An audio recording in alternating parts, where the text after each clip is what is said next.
जय जगन्नाथ, जय श्री श्याम। क्रांति उड़ीसा मीडिया में आपका स्वागत है। मैं हूं नंद किशोर जोशी। सभी दर्शकों से अनुरोध है, कृपया इस चैनल को लाइक करें, शेयर करें, सब्सक्राइब करें एवं बेल बटन अवश्य दबाएं।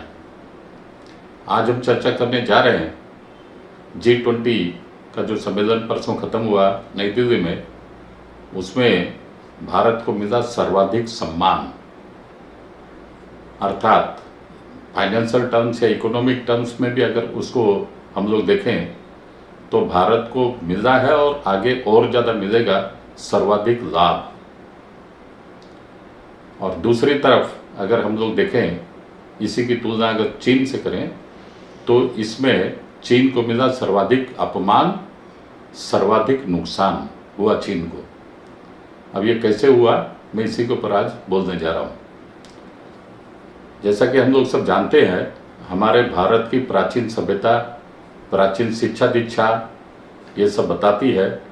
हमारे प्राचीन धर्म ग्रंथ भी बोलते हैं कि वसुधैव कुटुंबकम, अर्थात समग्र विश्व को हम लोग हमारे सनातन परंपरा, सनातन धर्म के हिसाब से हम लोग एक परिवार, एक कुटुंब मानते हैं।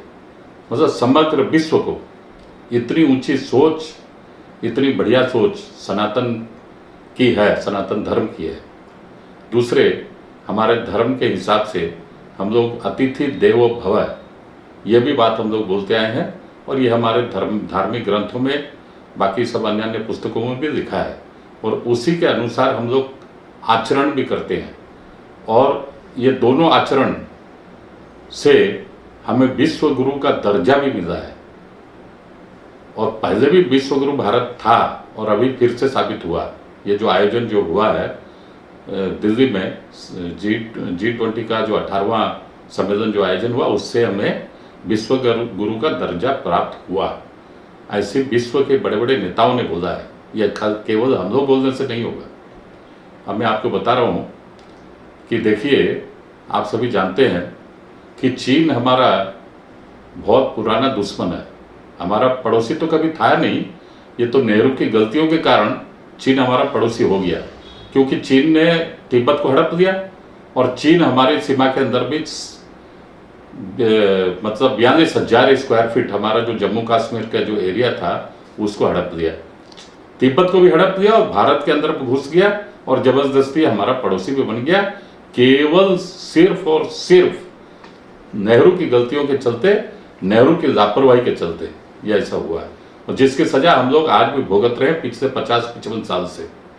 ठीक है, जो भी है। तो चीन क्या है कि हमारा भारत का चिर शत्रु है। मैं फिर कभी कोई दिन केवल चीन पे बताऊंगा कि चीन क्यों हुआ, कैसे हुआ हमारा भारत का शत्रु, उसको विस्तार से बताऊंगा। आज बोलूंगा तो विषयांतर हो जाएगा। तो चीन पिछले 50-55 साल से भारत के पीछे लगा हुआ है, भारत के साथ में दुश्मनी खूब निभा रहा है। और भारत के जो शासक रहे हैं, भारत में जो शासन करता रहे हैं, वो भी चीन के साथ में गलबैयां कर रहे थे, अर्थात कांग्रेस पार्टी।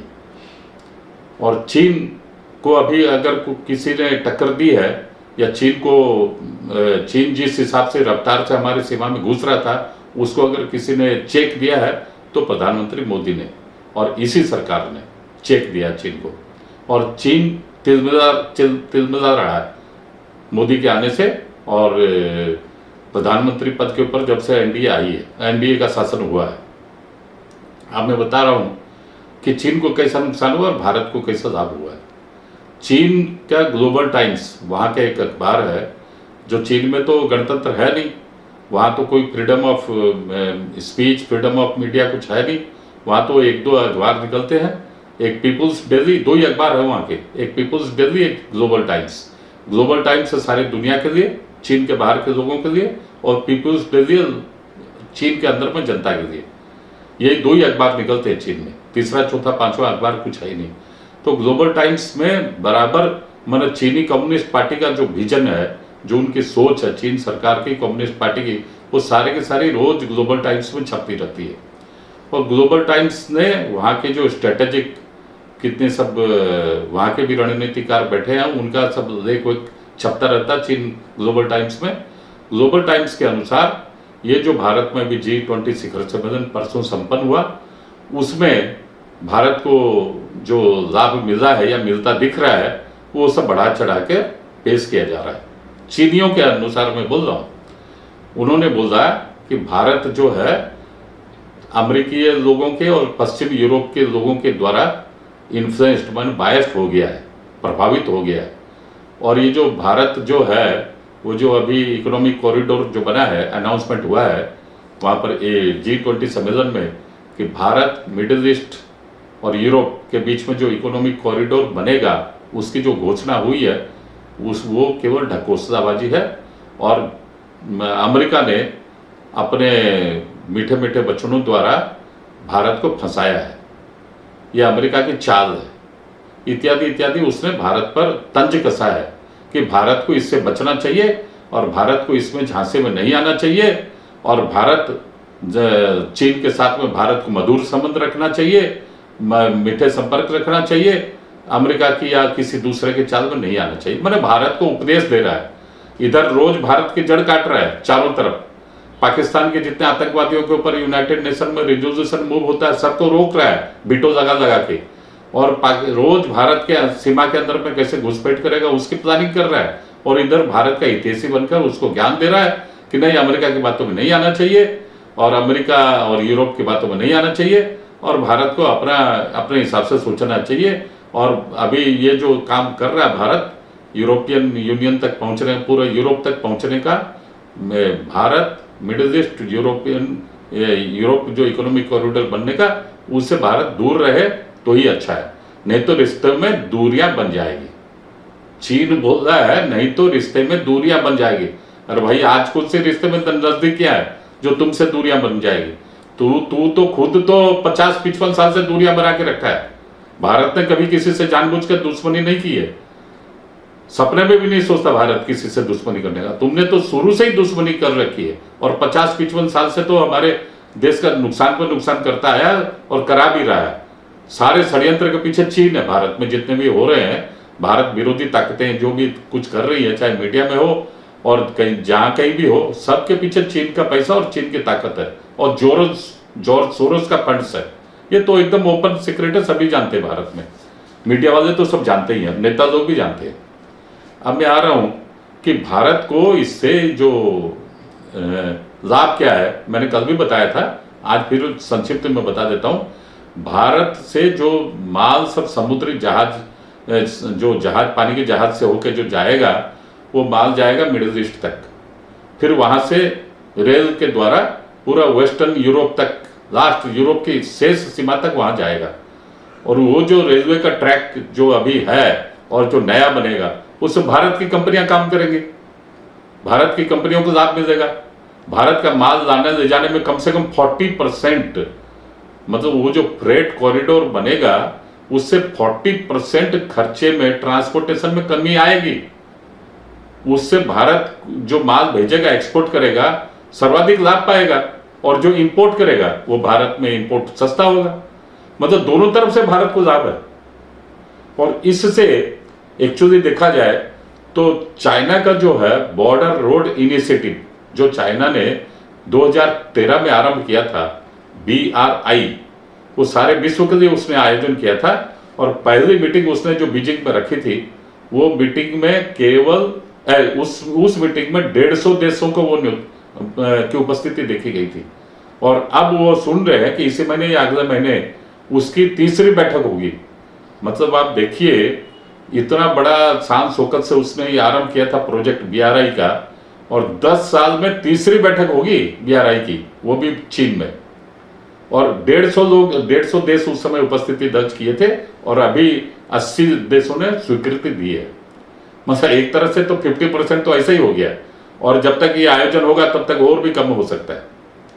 दूसरी बात, ये जितना ये जो सारे जो मकड़ जाल जो है, कर्ज का जाल चाइना ने जो फैला रखा है कि भाई बॉर्डर रोड इनिशिएटिव के नाम से, वो क्या है कि वहाँ अपनी मशीनें भेज देता है, अपना लेबर भेजता है, मटेरियल्स अपना भेजता है, और वहाँ पर जो सड़कें बनती है वो अनाप शनाप उसका बिल होता है, और वहाँ के जो स्थानीय नेता उनके पॉकेट गर्म कर देता है, और वो लोग नेता लोग खुश हो जाते हैं। फिर कर्ज का बोझ कौन उठाता है? वहाँ उस देश की जनता। और 3 से लेकर 5% एवरेज में पकड़ा जाएगा तो 4% ब्याज देता है, और जबकि वर्ल्ड बैंक और IMF जो लोन देता है 1% ब्याज में। इसी तरह उसने श्रीलंका को बर्बाद कर दिया, पाकिस्तान भी बर्बादी के कगार पर है, अफ्रीका के जितने भी लोग जो भी देश उसके से लोन लिए हैं वो भी बर्बादी के कगार पर है। और ऐसे ऐसे वहां डॉक्यूमेंट साइन कराता है। एक अफ्रीकन देश का तो एयरपोर्ट एक ही था, उसका एयरपोर्ट भी जब्त कर दिया। और यहाँ श्रीलंका में तो हम्बन टोटा को 99 ईयर्स के लिए लीज दे रखा है। सब जगह उसकी ये जो है घृणित कूटनीति और कर्ज देने की नीति, वो इस हिसाब से अब लोगों को आस्ते आस्ते मालूम हो रहा है। पिछले 10, 12, 15 साल में चीन की सारी पोल पट्टी सब खुल गई है। और ये जब से कोरोना का जन्म स्थल बना है चीन, तब से तो पूरे विश्व में चीन के प्रति लोगों की नफरत भरी निगाह से लोग देख रहे हैं चीन को। तो अभी उसको तन बदन में आग लग रखी है, क्योंकि भारत की पोटेंशियलिटी चीन को मालूम है कि भाई चीन है ये अपने हिसाब से जो इकोनॉमिक कॉरिडोर कर रहा है, भारत से जाके यूरोप तक का भाया मिडिल ईस्ट, उससे चीन भारत को सर्वाधिक लाभ होगा। भारत की इकोनॉमी ग्रो करेगी, भारत आगे बढ़ेगा। भारत आगे बढ़ेगा तो हो सकता है कि अगले 2 साल, 5 साल, 10 साल में भारत चाइना के नजदीक भी आ जाएगा। जो चाइना दूसरी अर्थनीति बन रखा है वर्ल्ड में और भारत 5वीं है, हो सकता है कि चाइना के बराबर आ जाए और उससे 20-30 साल के बाद चाइना को भी पार भी कर जाए। इसलिए अभी से चाइना को डर लग रहा है और वो भारत के विरुद्ध में पहले भी षड्यंत्र करता था, अभी ज्यादा षड्यंत्र में लिप्त मालूम होता है। अब देखिए इसमें इकोनॉमिक कॉरिडोर जो प्रस्तावित है, भारत जो प्रस्ताव दिया है, उसमें एक और मोदी जी ने ख्याल रखा है अपने पुराने दोस्त इजराइल का। और इजराइल एक ऐसा देश है, शुरू से ही वो भारत के साथ में दोस्ती के भाव रखता है। 50, 55, 60 साल से भारत के साथ में दोस्ती के भाव रखता है इजराइल। और ये जो अभी भारत से जो इकोनॉमिक कॉरिडोर जाएगा यूरोप तक, वो इजराइल होके भी जाएगा, जिससे कि इजराइल की कंपनियां भी लाभवान होंगी, इजराइल को भी उसमें लाभ मिलेगा। और जो जितने भी माने भारत के जो दोस्त बने हैं अभी नए भी, इजिप्ट वगैरह, इजिप्ट, ग्रीस, सऊदी, जितने भी बने हैं सबको लाभ मिलेगा उससे। सबके लिए जितने भी ये अभी Bharat middle east Europe economic corridor बनेगा, उसमें सबको लाभ मिलेगा, सर्वाधिक लाभ मिलेगा। और सबके लिए विन विन पोजीशन है, विन विन सिचुएशन है। दूसरी तरफ अगर देखें, चाइना को जो बॉर्डर रोड इनिशिएटिव है वो केवल चाइना को लाभ देने के लिए था और दूसरे गरीब देशों के भ्रष्टाचारी नेताओं को लाभ देने के लिए था, वहां की जनता के खिलाफ था, उस देश के अर्थनीति के खिलाफ था। और भारत का जो है सबको लाभ देने के लिए है। अब मैं दूसरी टॉपिक के ऊपर आ रहा हूं। यहां एक और मजेदार बात हुई है। जस्टिन ट्रूडो जो कनाडा के प्रधानमंत्री हैं, वो अब एक्चुअली देखा जाए तो कनाडा में भी आजकल उनकी पॉपुलैरिटी धीरे धीरे काफी घट गई है। भारत के तो एक तरह से देखा जाए तो भारत के नजरिए से, दृष्टिकोण से तो भारत के बहुत बड़े खलनायक हैं। वो खलनायक शब्द में इसलिए व्यवहार कर रहा हूं क्योंकि खालिस्तानी मूवमेंट जो है सारे विश्व में केवल 4 ही देश में है। उसमें एक कनाडा, दूसरा इंग्लैंड, तीसरा अमेरिका, चौथा ऑस्ट्रेलिया। और सर्वाधिक खालिस्तानी मूवमेंट जो भी चलता है, आंदोलन चलता है, वो चलता है कनाडा में। और कनाडा में पिछले 40-50 साल से खालिस्तानी लोग सक्रिय हैं। और कनाडा की सरकार उनके सामने, चाहे अपनी राजनीतिक मजबूरी समझिए, वोट लेने की मजबूरी समझिए या और दूसरी मजबूरी समझिए, असहायता दिखा रही है। और इसी के अभी जैसे जस्टिन ट्रूडो अभी जो आए हैं और वो 2 दिन एक्स्ट्रा भी रह गए दिल्ली में, इसलिए रह गए कि वो बोल रहे हैं कि मेरे विमान जो है, जो जिस प्लेन में वो सवार होकर आए थे कनाडा से, वो 30 साल पुरानी सरकारी प्लेन है। मुझे मेरे प्लेन खराब है, 2 दिन एक्स्ट्रा रह गए। वो 2 दिन एक्स्ट्रा क्या रह गए, अगर अंदर में पड़ताल की जाएगी तो दरअसल वो यहाँ पर आने के बाद प्रधानमंत्री मोदी के साथ में बायलैटरल टॉक्स करना चाहते थे, लेकिन प्रधानमंत्री मोदी जो है उसको भाव नहीं दे रहे थे। भाव इसलिए नहीं दे रहे थे क्योंकि खालिस्तानी लोगों को डायरेक्टली इनडायरेक्टली कनाडा सरकार, जस्टिन ट्रूडो की सरकार प्रमोशन दे रही है। लास्ट में जब वो 2 दिन एक्स्ट्रा रह गए तो प्रधानमंत्री मोदी ने बोला अच्छा ठीक है, अब जब आप रह ही गए हो प्लेन खराब होने के बहाने से, कोई बात नहीं, आपसे बायलैटरल टॉक्स करेंगे। तो उनके साथ में की, तो उस बायलैटरल टॉक्स में जो द्विपक्षीय वार्ता हुई उसमें मोदी जी ने साफ साफ बोल दिया जस्टिन ट्रूडो को कि आप खालिस्तानी मूवमेंट को आप संभालिए, आप उसको काबू कीजिए। और ये बोलते हैं हमारे यहाँ फ्रीडम ऑफ स्पीच है, डेमोक्रेसी है, और अरे भाई फ्रीडम ऑफ स्पीच तो भारत में भी है। जहां जहां डेमोक्रेसी रहेगी सब जगह फ्रीडम ऑफ स्पीच रहेगी, फ्रीडम ऑफ मीडिया भी रहेगी। जहां जहां डेमोक्रेसी है, जहां डेमोक्रेसी नहीं है वहां ये सब फ्रीडम नहीं है। तो मोदी जी ने साफ साफ संकेत दिया कि आप ये सब कीजिए, खालिस्तानियों को कंट्रोल कीजिए, और उसने अपनी लाचारी या असहायता प्रकट की। अब भविष्य में क्या होगा क्या नहीं होगा वो तो समय बताएगा। दूसरी बात है कि एक जो पाकिस्तान का सदाबहार दोस्त है उसका नाम है तुर्की जिसको हिंदी में बोलते हैं, और अभी उसका नया नाम, तीसरा नाम निकला तुर्कीये। इंग्लिश में टर्की, हिंदी में तुर्की, और अभी नया नाम हुआ उसका तुर्कीये। उसी देश ने अपना नामकरण किया, नया नाम। वो तुर्कीये का जो प्रधानमंत्री है वो तो भारत के पीछे ही पड़ा था। पिछले 4-5 साल में तो उसके रंग साफ साफ दिखाई दे रहे थे, पाकिस्तान का सपोर्ट कर रहा है और भारत के पीछे पड़ा, भारत से काफी दुश्मनी मोल दे रहा था। वो इसका कारण ये है कि तुर्की एक ऐसा देश है, पूरा यूरोप में एकमात्र मुस्लिम राष्ट्र है तुर्की। बाकी जो है सारे क्रिश्चियन डोमिनेटेड कंट्री है यूरोप में, केवल एकमात्र राष्ट्र तुर्की जो मुसलमान राष्ट्र जो यूरोप में मेंबर कंट्री है, समझिए यूरोप में ही है वो देश। तो तुर्की का क्या है कि उसका एक बहुत बड़ा सपना है कि मैं कैसे सारे मुसलमान देशों का खलीफा बनूंगा या बादशाहत मेरी रहेगी, मैं शेरपा बनूंगा, कैसे राजा बनूंगा, मेरी बादशाहत कैसे कायम रहेगी। और उसमें पाकिस्तान का सपोर्ट उसको चाहिए था, क्योंकि पाकिस्तान के पास एटम बम है, पाकिस्तान का जियोलॉजिकल जो उसका जो वो जो जहां पर है पाकिस्तान, वो बहुत बड़े स्ट्रेटेजिक लोकेशन में है। तो उसको समझ में आ रहा था कि पाकिस्तान को अगर मैं सपोर्ट करूंगा तो मेरे को वो सपोर्ट करेगा जिससे मैं मुसलमान देशों का बादशाहत मेरी रहेगी। उस हिसाब से म्यूचुअल मतलब इंटरेस्ट के चलते पाकिस्तान को वो सपोर्ट कर रहा था। लेकिन वो भी मोदी जी के पीछे पड़ा रहा बायलैटरल टॉक्स के, क्योंकि उसके भी आंखें चार हो गई ना। यहाँ जो आए थे तुर्की के जो प्रधानमंत्री यहाँ जो आए देखे, और वो उनकी आंखें भी चार हो गई। अरे वाह, चकाचौंध हो गए वो कि इतना बड़ा आयोजन, इतना सफल आयोजन, इतना महंगा आयोजन, और भारत सरकार ने किया, मोदी सरकार ने किया, तो उसको भी भविष्य अपना जो है पाकिस्तान के साथ में अंधेरा दिखने लगा और भारत के साथ में सुनहरा भविष्य दिखने लगा। इसलिए उसने भी मोदी जी के पीछे पड़कर लास्ट में बायलैटरल टॉक्स की। और बायलैटरल टॉक्स के बाद उनका रिएक्शन ये है, साफ साफ भारत को समर्थन देने के लिए बोल दिया है कि संयुक्त राष्ट्र संघ मतलब यूनाइटेड नेशन के सिक्योरिटी काउंसिल में भारत को परमानेंट मेंबर बनाया जाए।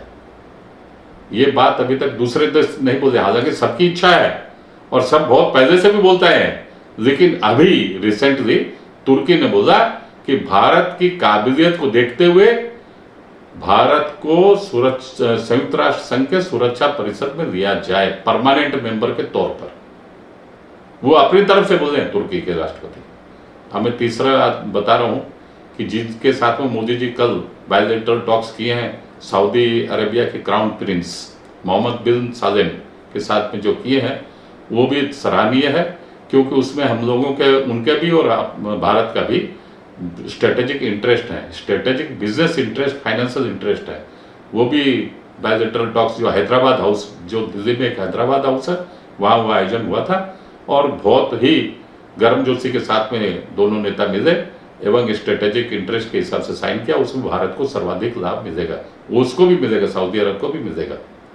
इस तरह अगर हम लोग देखें तो ये अच्छा, एक और बात है इसमें खास बात कि जितने भी हमारे देश के निमंत्रण पर जो आए थे G20 सम्मेलन में, जितने भी राष्ट्राध्यक्ष या प्रधानमंत्री, प्रधानमंत्री राष्ट्रपति वगैरह आए थे, उनकी जो पत्नियां थी, जो जैसे इटली के तो प्रधानमंत्री लेडी है, जो प्रधानमंत्री जैसे बांग्लादेश के प्रधानमंत्री लेडी है, उनको इक्का दुक्का छोड़ के बाकी जितने भी आए थे राष्ट्राध्यक्ष या प्रधानमंत्री, उन सब की पत्नियों को एक दिन जो डिनर पार्टी दी थी भारत की राष्ट्रपति द्रौपदी मुर्मू, उस दिन सारे के सारी भारत की परिधान में आई थी उस डिनर पार्टी में, अर्थात सलवार सूट में आई थी, कुछ साड़ी में भी आई थी और बहुत ही भव्य दिख भी रही थी, सुंदरता भी झलक रही थी, क्योंकि भारतीय परिधान में वो आकर्षण है और सारे के सारे खुश थी।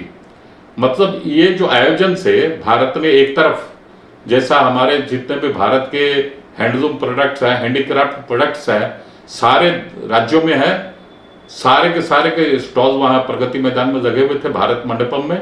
एक तरफ भारत ने अपने सारे हैंडीक्राफ्ट्स, हैंडलूम प्रोडक्ट्स के बहुत बढ़िया से मार्केटिंग की है। ये भी चीन का एक्चुअली जलन भाव है। चीन ने बोला कि भारत ये जो 3 दिन तक ये जो आयोजन किया 8, 9, 10 सितंबर को, इसमें अपनी माल की बहुत अच्छी ब्रांडिंग की है। और भैया कोई अगर अपने देश में बुलाएगा और सैकड़ों हजारों करोड़ रुपया खर्चा करेगा तो अपना तो सर्वाधिक लाभ उठाएगा, इसमें नई बात क्या है। तो चीन को इसके लिए भी बहुत जलन है कि भारत ने अपने माल की बेचने की, हैंडलूम की, हैंडीक्राफ्ट की बहुत अच्छी मार्केटिंग क्यों की, वो उसको भी उसके लिए बहुत जलन है। ये जो अभी जो ड्रेस पहनावा लेडीज गारमेंट्स जो लोग पहनी है, राष्ट्रीय अध्यक्ष की पत्नियां सब, वो तो चीन को उसको भी उसके लिए भी बहुत जलन भाव है। जो भी है, अब मैं आ रहा हूँ हमारे देश की जो एक पॉलिटिकल पार्टी है, जो बूढ़ी पॉलिटिकल पार्टी, और वो बूढ़ी पॉलिटिकल पार्टी है कांग्रेस। कांग्रेस की एक नारी नेत्री है प्रियंका गांधी वाड्रा। प्रियंका गांधी ने अपना एक ट्वीट किया है कल कि वो तो उसमें वो क्या भारत मंडपम बना है, वो तो उसमें पानी भर गया था। दिल्ली में जो परसों एक्चुअली ताबड़तोड़ बारिश हुई थी, उसमें एक बहुत विशाल प्रगति मैदान का हिस्सा है, उसमें एक कोने में थोड़ा जल भराव हो गया था आधा पौन घंटे के लिए। वो जल भराव को भी आधा पौन घंटे में निकाल भी दिया गया, लेकिन उनको केवल और कुछ अच्छाइयां नहीं दिखी, केवल एक ही चीज दिखी, जल भराव भारत मंडपम परिसर में हुआ।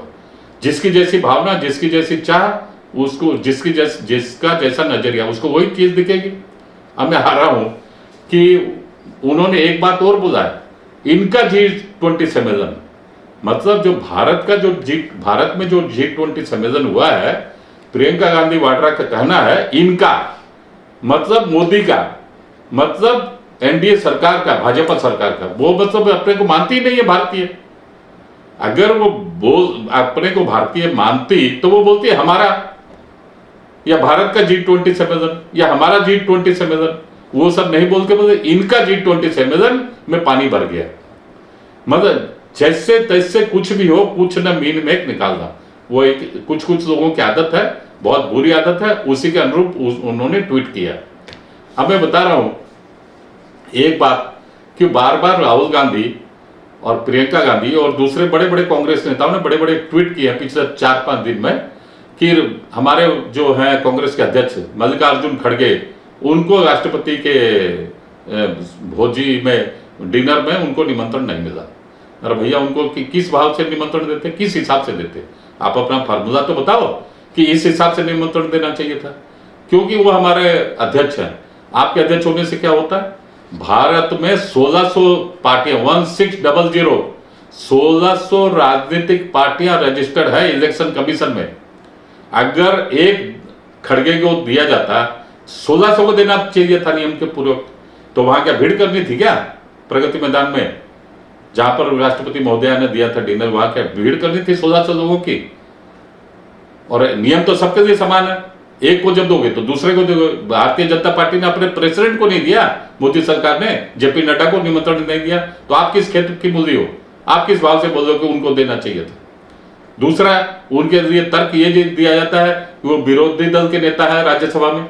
अरे भैया, विरोधी दल के नेता राज्यसभा में, वो भी तो एक गणतांत्रिक संस्था है ना, लोकसभा राज्यसभा, वो विरोधी दल के नेता है। भारत में तो और 28 राज्यों के अंदर में सब जगह विरोधी दल के नेता है। अगर जैसा सभी मुख्यमंत्री को बुलाया गया, सारे केंद्रीय मंत्रियों को बुलाया गया, उसी तरह एक विरोधी दल को नेता को बुलाया जाता, तो सभी 28 राज्यों के विरोधी दल को नेताओं को भी बुलाया जाता।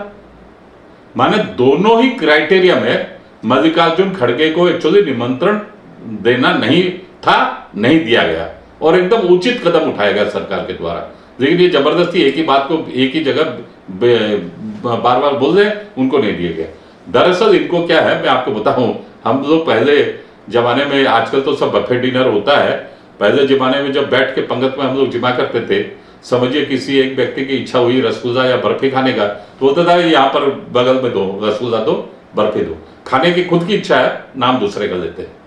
वैसे ही सोनिया गांधी को बुलाना था इनको, इनके मन में, कांग्रेसियों के मन में थे सोनिया गांधी को बुलाने की भावना, लेकिन सोनिया गांधी का नाम किस हिसाब से लेंगे, क्योंकि सोनिया गांधी तो कभी प्रधानमंत्री रही नहीं, कांग्रेस के अध्यक्ष भी नहीं है टेक्निकल ग्राउंड में आज के दिन, तो सोनिया गांधी का नाम तो बोल नहीं सकते। बार बार इस काठ के घोड़े का नाम मल्लिकार्जुन खड़गे का नाम 4-5 दिन 6 दिन हो गया, अभी तक भी बोल नहीं रहे, मल्लिकार्जुन खड़गे को नहीं बुलाया, मल्लिकार्जुन खड़गे को नहीं बुलाया। दरअसल बुलाना था इनको, एक्चुअली बोलना था सोनिया के बारे में, लेकिन नहीं बोल सकते। अब मैं आप बताऊं और भी अंदर में इनको क्यों चिढ़ लगी है। मनमोहन सिंह के जमाने में 10 साल तक जो भी विदेशी मेहमान भारत में आए हैं, इनको प्रोटोकॉल में ही लिख दिया जाता था, आगे से ही एजेंडा आगे से ही तय होता था। सबको 10 जनपद में जहां सोनिया गांधी का जो मतलब घर है, ऑफिशियल रेसिडेंस, वहां सारे के सारे जाते थे सोनिया गांधी से मिलने। वो प्रोग्राम, वो एजेंडा में आगे से ही तय होता था। सब जो विदेशी मेहमान छोटे बड़े सब के सब वहां जाते थे मिलने के लिए, और अब सोनिया गांधी को कोई पूछता नहीं है, जाने का सवाल ही नहीं पैदा होता है। इसलिए इनको बहुत सारी चिढ़ है कि हमारे बिना, हमारे कोई आता भी नहीं पूछने के लिए, हमें कोई ना कोई हमको बुलाता है, ना कोई हमारे पास आता है, हमारी कोई पूछ नहीं है, हमारी कोई बूझ नहीं है। ये सबसे बड़ी इनकी पीड़ा है, सबसे बड़ा जलन भाव है। ये ऐसे ही जलते रहेंगे, ऐसे घूमते रहेंगे, इससे कोई आने जाने नहीं है। और देश खूब प्रगति की तरक्की पर राह पर अब निकल पड़ा है, और आगे आने वाले टाइम में जिस तरह से सरकार ने इनिशिएटिव ये जो अभी नया इनिशिएटिव दिया है इकोनॉमिक कॉरिडोर का, उस हिसाब से मेरे को लगता है कि आने वाले चंद वर्षों में ही जो भारत आज 5वीं अर्थव्यवस्था है विश्व की, वो तीसरी सबसे बड़ी अर्थव्यवस्था बनेगी। आज के अंक में इतना ही, अगले अंक में फिर मिलेंगे। जय हिंद, वंदे मातरम।